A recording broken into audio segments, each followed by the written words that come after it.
Hey, I'm Chris DeFranco, and today we are going to be taking a journey into the wild and wacky, yet insanely cool world of a movie-making madman. I hope you're ready. Here we go.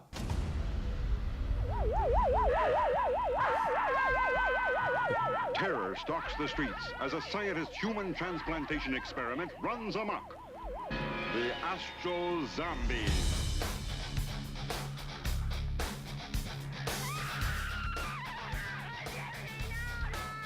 Blood orgy of the she-devil.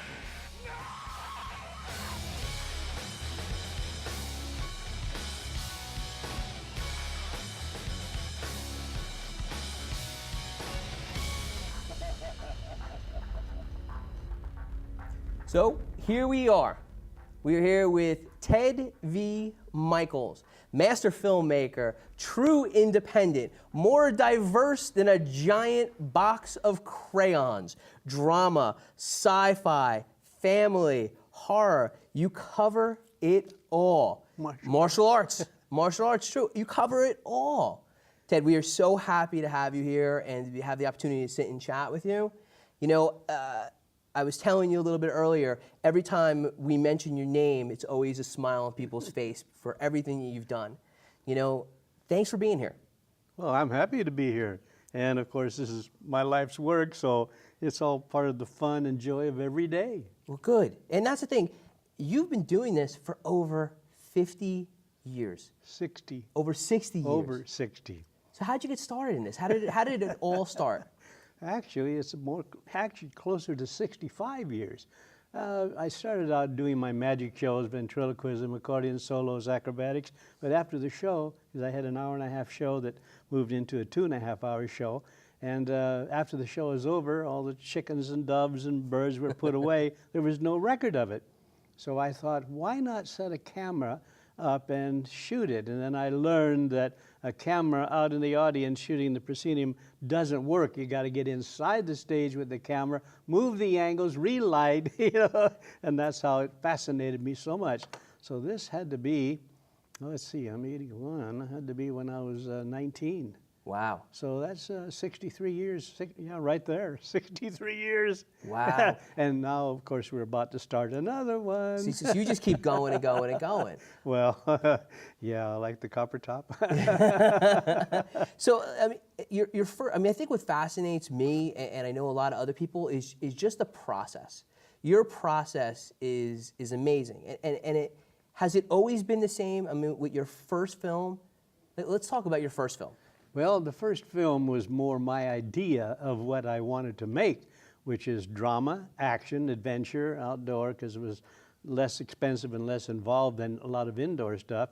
But where I really began, up in Bend, Oregon, I went there because it was sunshine 300 days a year. We didn't have the rain, the clouds that we had in Portland, Oregon. So I decided I'd spend 10 years playing, making movies that no one would see. They were my textbooks, because there was no other way to learn, you know. So I made these movies like Yellow Roses and Fool's Prosperity and all kinds of, you know, those that no one will ever see. I spent 10 years, well, actually 9, making them. And then I decided after 9 years, if I was happy with making movies and I saw a future there, then I would spend the rest of my life doing it. Well, what made you happy? What was the film that made you happy? Well, Strike Me Deadly, I had scouted locations for a year.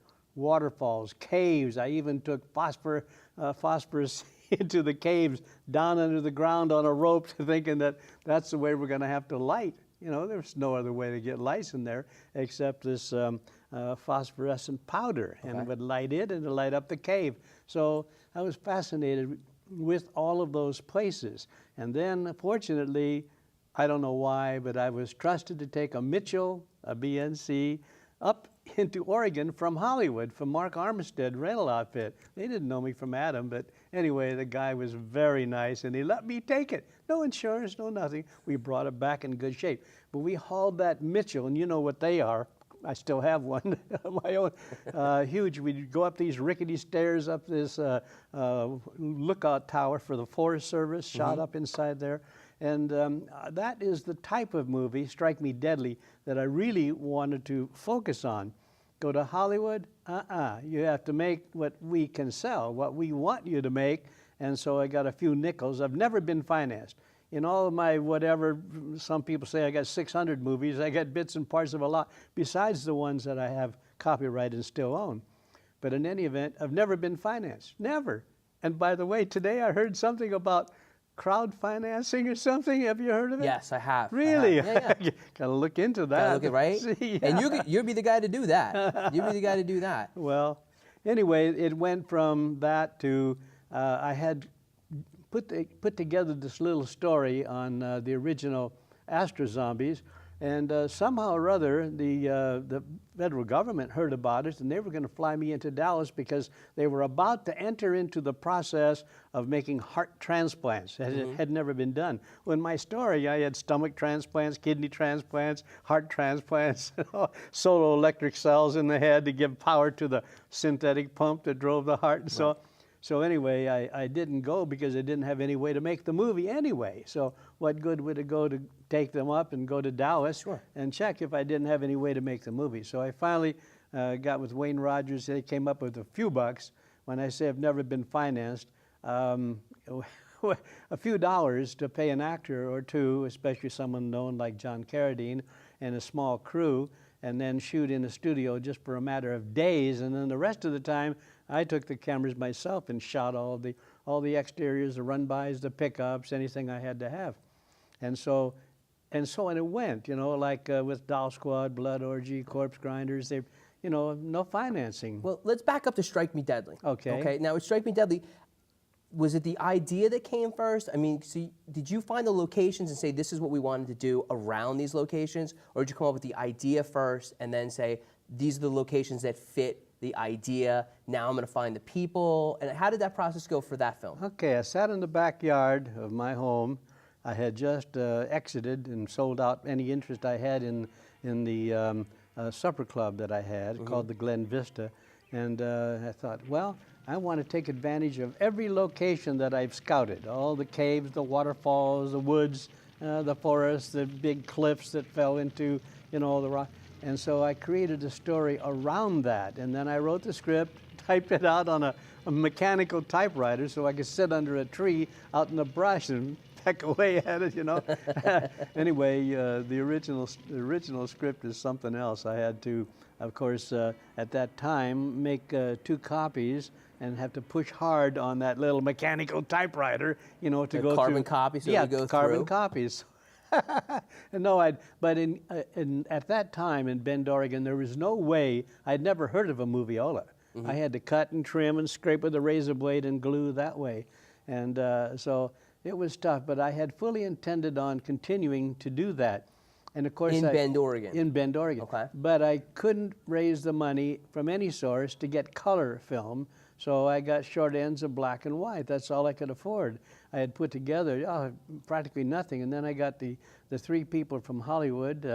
Had Janine Riley, who went on to do big things, Gary Clark, and the other guy that played the bad guy. Anyway, I brought them into Bend, Oregon, and I had 2 houses. One that we housed the guys and got to cook for them. No, we cooked in the girls' house. Okay. And it happened to be a rental house that I had acquired for $200 down, you know. But we put all the girls there, and then in the mornings we had all the guys and myself and so on come to the girls' home where they were staying and cooked for them. And that was a good experience because I learned many years later, after being in Hollywood, where I was, 30 years, the best way you can keep your crew and your cast together is to get them out of town, way out of town. And also, of course, there was that, I don't know if it's still in effect, but the Screen Actors Guild gave you a parameter of distance. You didn't have to sign, or you weren't responsible. You didn't have to have a steward if you were so many miles. And I think it was 30 miles at that time. But we're talking now 40 years ago, 50 years ago. So I know things have changed a little bit. But I had the opportunity to sell Strike Me Deadly on more than one occasion. American International was about to buy it outright. But one of the guys, either Sam Arkoff, Jimmy Nicholson, or one of the other guys decided that it had to be the era of color. And since it was black and white, as much as they liked the movie, they wanted to stick with color. So. But that film gave you opened the door for you essentially to do other things. Yes, it did. Okay, so I mean that led the way to Astro Zombies. Well, that's how Wayne Rogers and I met because he saw Strike Me Deadly. He was in a big complex there on Sunset, loaded with attorneys, including Frank Sinatra's attorney and so on. So they presented me, after he saw Strike Me Deadly, a contract that said, we'll finance you, but we will own everything you'll ever do. And it was kind of a lifetime contract. Right. And I didn't like that. I didn't sign it, didn't go for it. But Wayne did come up with the first bucks on the Astro Zombies. So what were the first bucks in Astro Zombies? Well, the entire, I think we came up with $1,500 once, but the entire amount, including the studio, Wendell Corey, John Carradine, all the actors, James Caan came in the night before after I had already cast one of the principal characters. Okay. And Wayne Rogers said, Ted, this is James Caan. He's going to be a major star. You got to tell the other guy to get lost. He can't have the part anymore. I said, I don't do that, Wayne. I'm sorry, Mr. Caan, but I don't ever give somebody a part and then the next morning after they've had champagne and celebration, tell them they don't have it. I wouldn't ever do that, Right. Financing or no financing. So anyway, the entire amount was $37,000 for the entire movie. That's 35 color, the studio, the crew, everything except me. I didn't get anything for writing, producing, directing, shooting, lighting, and the editing. What took me almost Well, it was 13 months totally, from beginning to end, to get it done. How did you come up with the concept? Like, I mean, because Astro Zombies has taken on a life of its own. It's its own universe. You know, so where did the concept come from?